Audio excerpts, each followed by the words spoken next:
Hello again. All right, we're going to finish the rest of chapter 20 today, which is unemployment. We talked a little bit about unemployment and the historical rate of employment over time. We saw that it goes up and down. In the United States, it's averaged about 6% over time. We also saw that recently, as of February 2020, it's been quite low, 3.5%, which is much lower than the traditional kind of average. And we also talked about the fact that some unemployment is actually sort of beneficial. We have structural unemployment, which is changes in the economy as the economy is growing.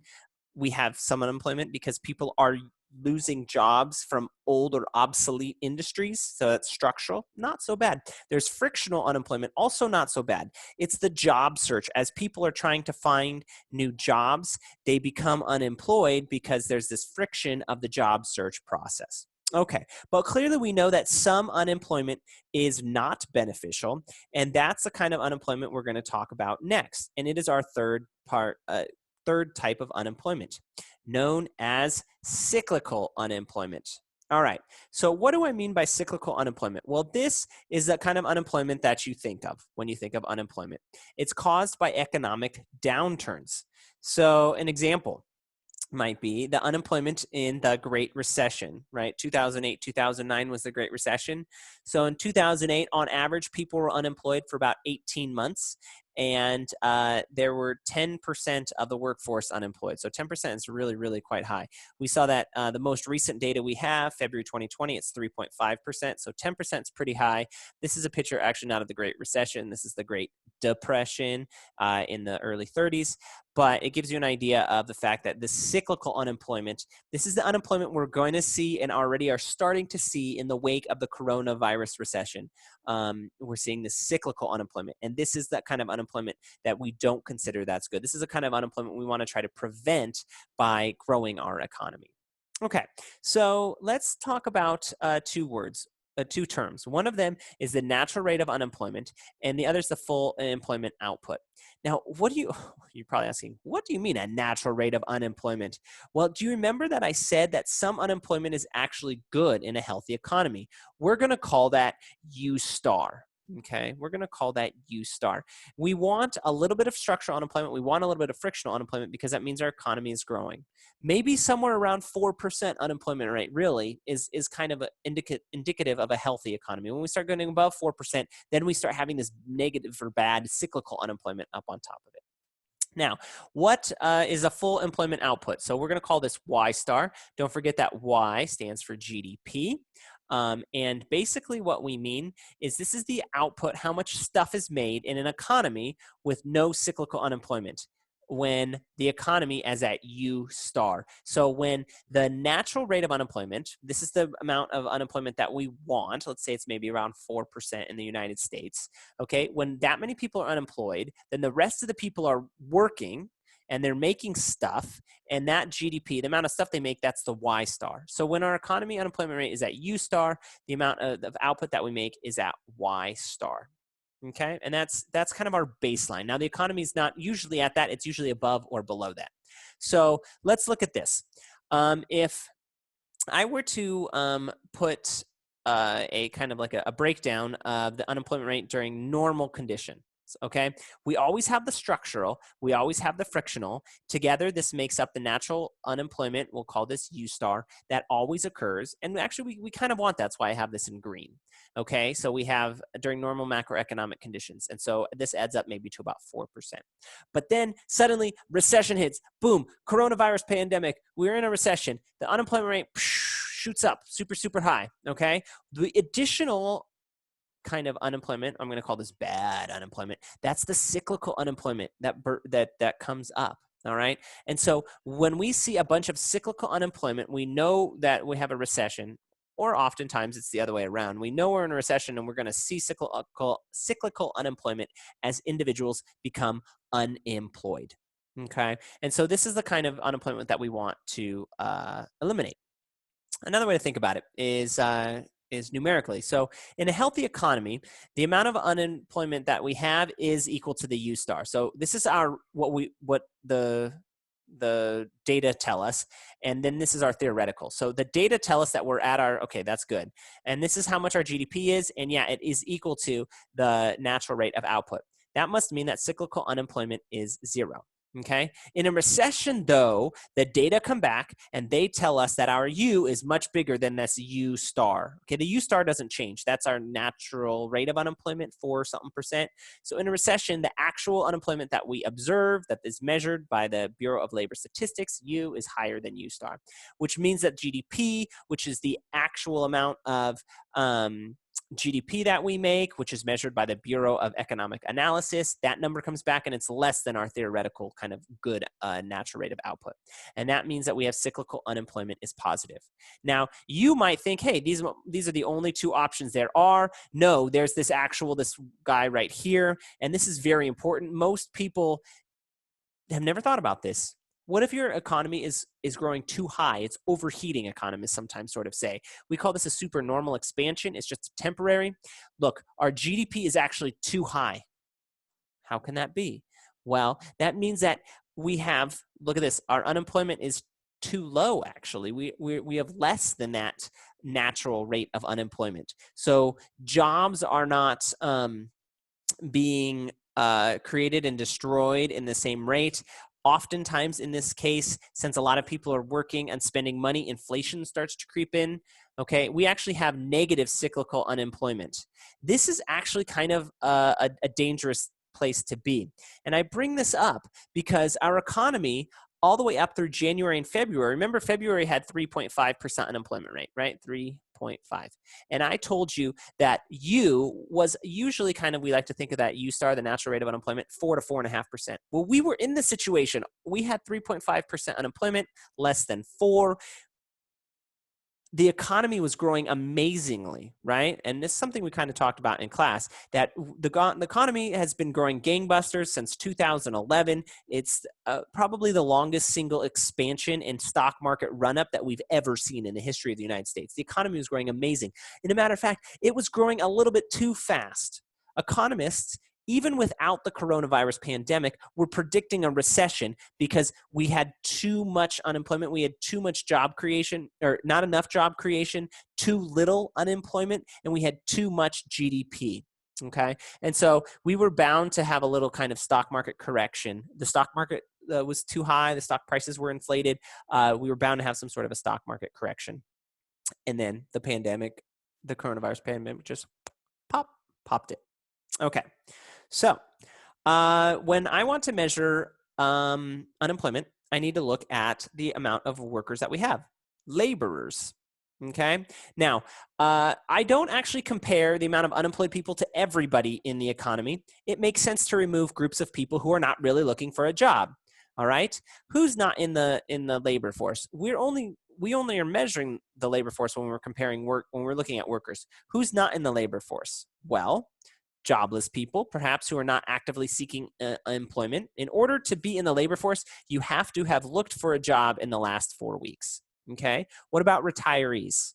What about students? What about institutionalized or kind of like prison population, right? What about military personnel? What about children, full-time students, stay-at-home parents? All of these people are not in the labor force. So we need to take all of these people out of the population, and that gives us the labor force. Now, if I want to calculate the unemployment rate, I calculate it by looking at the number of unemployed people divided by the total number of people who are looking for a job or have a job or are willing to work. That's the labor force. Okay. So if I take the U, by the way, I've been using U to make the unemployment rate. It's a percentage between 0 and 100%. Right now it's at 3.5. Well, it's actually probably a little higher, but the data show us 3.5%. We take the number of unemployed divided by the labor force. Okay. Now, how did I get these data? Well, I'll show you. I went to bls.gov. I clicked on employment situation, and it gives me this ugly table with a bunch of charts. And so from that chart, I pulled out these numbers. So in the United States, this is the most recent data that we have, February 2020. The March data will come out soon, actually. It'll come out very soon. Maybe by the time you watch this video, it'll be out. Google it at bls.gov.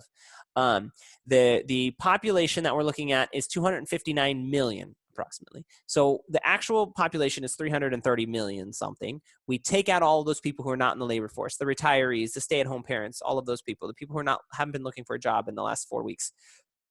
And I get 259 million people. And then of those, the relevant population is the non-institutionalized civilian and adults. Okay. And then we take out the people who are not looking for a job, right? Students, homemakers, retirees, others. And that's 95 million people in the United States. And that leaves 164.5 million people that either have a job or are looking for a job or want a job. And so we can furthermore break those down. So I have, there are 158 million people employed, and there are approximately 5.8 million people who are looking for a job. So we have 158 employed people that are not looking for a job. We have 5.7 million unemployed, and that represents, that's how I got that 3.5%. Okay, that's where the data has been coming from, the 3.5%. So I took 5.7 and then I divided that by 164 million, divided those two numbers. Okay, so historically, you can see over time, the unemployment rate, right, has been going up and down. We saw this last chapter. This is the Great Recession. This is the oil embargo, one oil embargo, the other oil embargo. We had actually an overheated economy, like we just talked about, and we had too much inflation, had to get popped. And you see that this area here, economists aren't kind of argue exactly how much the natural rate of unemployment is. Somewhere between 4.5% and 5% is the natural rate that the amount of unemployment that we actually want, because we think it's indicative of a healthy, growing economy. That's the natural rate of unemployment, somewhere around there. And you can see down here, we have negative cyclical unemployment. Up here, all of this area, we have positive cyclical unemployment. We have kind of some sort of macroeconomic condition that's not going well, right? And so we have a recession, and it pops up. Over here, we have some sort of a boom. Okay, this right here, by the way, is called the dot-com bubble. This right here is called the housing bubble. You probably have heard about these. Remember how earlier in this video I talked about that there's an actual possibility when we have too high GDP and prices start going up, people start buying too much stuff, which makes demand go up. Those are called bubbles, okay? If we go all the way to February 2020, we're going to be right here. We're going to be at 3.5%. That is called the just before a coronavirus pandemic bubble, right? And we're seeing that pop right now.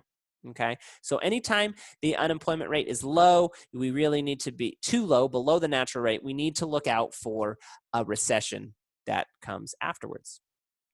All right, so that's basically kind of how we measure the unemployment rate and what it's used for. Let's talk a little bit about some of the shortcomings or things that it doesn't count. All right, so there are people called discouraged workers, and they're people who want a job but get discouraged and give up looking for work. Now, do you remember what I told you earlier? If you haven't looked for a job in 4 weeks, are you considered unemployed? No, right? So these are not included in the labor force, and then therefore they're not considered unemployed. So this is kind of crazy. Imagine the economy gets really, really bad and people give up looking for work. They're going to drop out. Even though they want jobs, they're like, I'm never going to be able to find one. They drop out. What does that make the unemployment rate do? Oh my goodness, that's right. It actually makes the unemployment rate go down. It makes the economy look better if I'm just looking at the unemployment rate. But that's not the truth. Right? The economy's getting worse. People are dropping out. It's not getting better. Then there are also underemployed workers. And these are part-time workers who want full-time jobs, or people who are very overqualified at their job. So maybe someone working at the Dollar General who has an MBA and should in fact be in finance in some company, but can't find a job because the economy is so bad, right? These are considered employed, so they're not actually unemployed, so they don't show up in the unemployment rate. So the economy is worse than it seems. The real economy, the real labor market, as experienced by you and me, is worse than what the unemployment rate is showing us or telling us. And so that's a big shortcomings of the unemployment rate. And so the Bureau of Labor Statistics has actually tried to fix this discouraged problem a little bit. And so they have the official unemployment rate, which is here. But then if you add on the number of people who are either discouraged and dropped out, they're like, I can't find a job, or underemployed, meaning they're overqualified or they don't have enough hours or something like that. You can see that this quote kind of unemployment rate is much higher. It's much higher everywhere. So it tracks the unemployment rate, but everywhere it's a lot higher, because the difference between the two is the addition of these extra people that are technically have jobs, so they're technically not unemployed, but they ought to be counted in the unemployment rate. Okay, and so there's also an unemployment timeline. This is important when you think of the unemployment rate.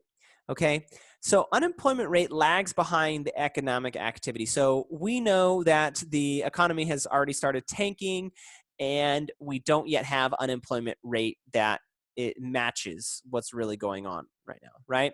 And then guess what? Once the recovery happens and our economy starts going back up, our unemployment rate is actually going to start getting worse for a little bit before, so it lags behind. It's not exactly current. Okay, it takes a couple months of the economy doing well before the official unemployment rate starts coming back down again. Now, why is that? So think about this. As the economy, so we have a terrible recession, the economy starts getting better, we're actually doing better and better. What happens? All these people who were discouraged and who were dropped out of the labor force come back in. They're like, I'm looking for a job now. Suddenly, bing, the unemployment rate goes back up. And so this is very weird, because our economy is actually getting better. And so more people are trying to jump in and get jobs now, but now more people are unemployed because more people are trying to look for jobs. So it actually kind of confusing. So we have to be careful with the unemployment rate. We cannot just look only at the unemployment rate, because we have to realize that it has these shortcomings. We have to evaluate it in the host of a couple of other macroeconomic measures. GDP is really important. The unemployment rate is another one, but we have to look at them together. Also, on the bls.gov website, they have a lot of information, like on the number of new jobs created, the number of new people working. And these are all very important pieces of data also. Okay, here's another issue, is that we don't really know exactly who's unemployed, and even worse, we don't know how long they've been out of work.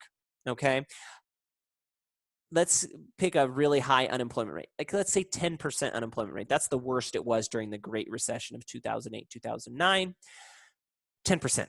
Is that horrible? Well, yeah, it's kind of bad, but what if everybody's only unemployed for like a week or two and then they end up finding a job? That doesn't really sound that bad of unemployment. But what if we have long-term unemployment, right? So what if we have that 10% of unemployed people have been unemployed for a year? That's a very different world than where you have 10% of your people unemployed, but they're only unemployed for a week or two. Right? It can be much more disastrous to have long durations of unemployment. And the unemployment rate just doesn't tell us that. Okay? It's just one number. It can't. So we can't rely just on that.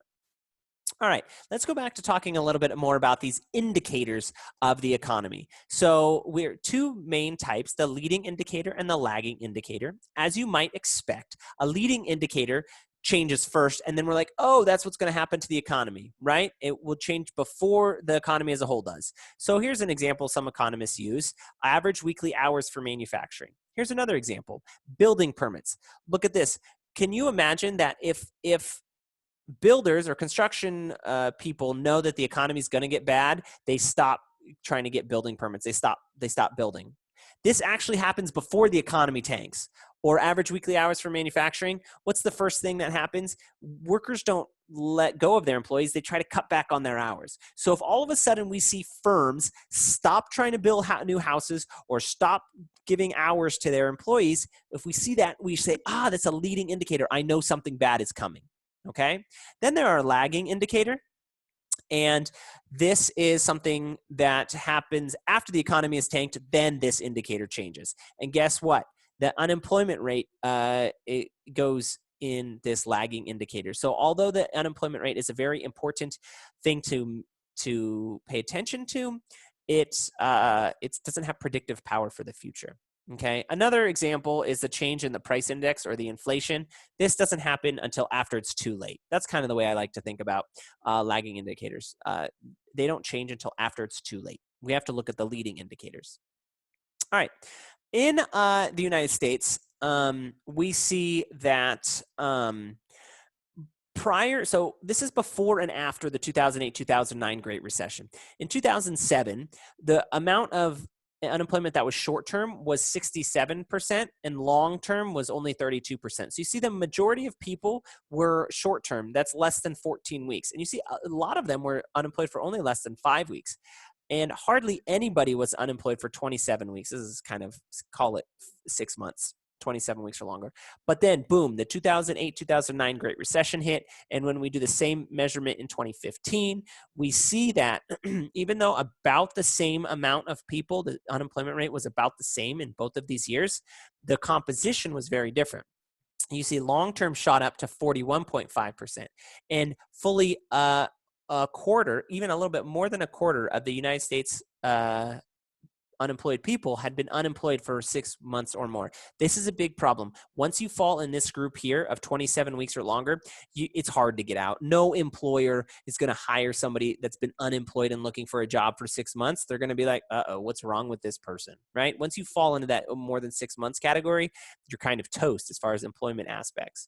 So we see there's a fundamental change between 2017 and 2015 due to the Great Recession. All right. Now I want to show you a little map. Let's see here if I can do this. You know, I will just post this link down in the description, and I want you to watch it. It shows the recession rates changing across America during the Great Recession. It's actually pretty cool. The unemployment, as the recession hits different places, you see the unemployment rate peak in different places, and you can kind of graphically see the Great Recession spreading throughout the country. Okay, what are some other labor market indicators? Well, one of them is the labor force participation rate. So we take the labor force and we divide it by the population and we multiply it times 100. And so the labor force participation rate tells us, kind of just like it sounds like, it's the number of the people in the whole population that is in the labor force. Remember, the people that are in the labor force are composed of people who are working or looking for work. Okay, and so we have all of our population. Remember, we take off our kids and our institutionalized, and then we have the relevant population of people who could work potentially. Of the people who could work, only some of them are. That's the labor force. Then there's some that aren't. They're not looking for jobs, right? Guess what's happening in the United States? The people who are not looking for jobs in our amount of labor force is actually increasing, and the labor force is shrinking out of the relevant population.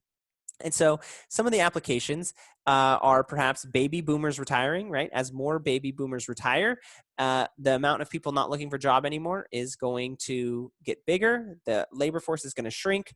The labor force supports everybody else. So as the labor force shrinks as in comparison to the people not in the labor force, we might have problems with Social Security and Medicare, because don't forget, it's the working of the earnings of the working people that are taxed to pay for the Social Security and Medicare payments. Maybe if that group keeps getting bigger and the labor force keeps getting smaller, there won't be enough money to pay. All right. We've also seen a difference in gender participation over time. As all of us know, we've seen an increase in female participation in the labor force as it's become kind of more culturally okay for women to work, which has actually helped our GDP incredibly, right? Because we have more people working, more people laboring, more products being produced. All right, so if you look at our labor force participation rate over time, it kind of peaked here at 67.3% in the turn of the millennium, and then it's fallen down to 62.6%. So what, are Americans getting lazier and just not wanting to work? Maybe. More likely, a lot of retirees. More people are retiring than are joining the labor force, right? So we have this baby boom. We had a bunch of workers, and they're all starting to retire right now. You can also see that it took a big hit right through the Great Recession. Why is that? Well, a bunch of people gave up looking for jobs then, and they dropped out of the labor force. Okay. So how does the labor force participation rate work? Well, it's kind of interesting, because if you think about this, people leave the labor force in bad times and re-enter in good times. And so it causes the unemployment rate to lag economic conditions, particularly like I talked about earlier, it can actually make, once the economy starts getting better and the recovery happens, it can actually make the unemployment rate go up, spike, as everybody jumps in to try to look for jobs. It makes the unemployment rate look all bad, but it's not really. So you want to look on the BLS.gov website. You look perhaps at the non-farm employment numbers. You can look at the number of people that have jobs, and if that hasn't changed, then you're like, maybe what's happening is not that people are losing their jobs, but the unemployment rate is going up because people are jumping in and joining the labor force. So you can look at, particularly this, I think this is a good other number to look at, non-farm employment. All right, and so these employment figures are, in fact, you can find them on BLS.gov. They're reported each month, and they can help us evaluate the effects of the business cycle, right? Did the employment rate go up because we're in a recession, something's really bad's happening, or did it go up because the economy is getting better and more people are looking for a job? So it's very important to go to BLS.gov. You can look at these other employment figures. They won't be tested, but I want you to be aware of them because this is something that you should keep track of, especially over the next couple months as we start seeing the economy slowly deteriorate before it gets better. All right. We talked earlier about the labor force participation by gender. So you can see in the 1950s, only low 30s% of women were in the labor force. Come to now, we're almost up to 60%. So we have a huge increase in women joining the labor force. Yay, thank you, women, because as women joined, we had a huge increase in production, more stuff being made. Our GDP went up a whole lot, almost exclusively because of the introduction of women to the labor force. Men, you see, have kind of come down as probably the creation of kind of the stay-at-home dad, or maybe the man didn't have to work. If he was married to a woman who started working, the guy didn't have to work as long, so he could retire earlier, something like that, right? We've seen them fall. Okay, let's look at the labor force partition rate by gender and race. So this is an issue that I want to bring up. When I say the unemployment rate in the United States right now is 3.5%, that doesn't mean that it's 3.5% across the board. That's average. It always happens that minorities, for example, black males, are always worse unemployed than are, say, white males.